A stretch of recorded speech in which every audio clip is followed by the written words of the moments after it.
เทลเขาฉลาดเทลถ้ำนาคาม องจากข้างล่าง 9 นาฬิกากับ ชันอะ 23 นาทีแล้วนะครับอันนี้คือยอดผาหินถ้ามองมาจากทางฝั่งเขาฝั่งบางพระที่วิ่งรถถนนสุขุมวิทก็จะเห็นตรงนี้คือพื้นที่หน้าผาหินจุดสูงสุดของเขาฉลากนะตอนนี้เรากำลังเดินไต่หน้าผามาเลยขึ้นมา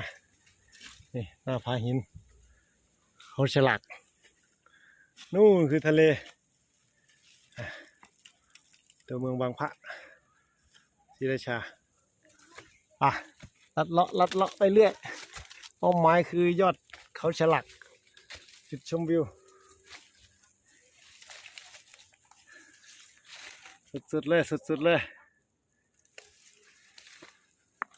ก้าวให้มั่นจับให้มั่นแล้วค่อยไปต่ออีกไม่ไกลแล้ว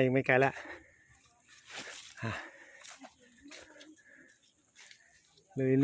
ย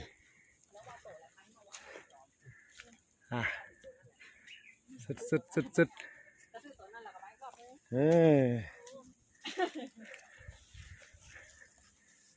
ลุย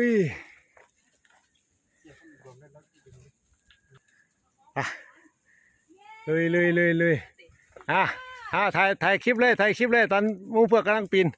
น้องแอนถ่ายคลิปเลย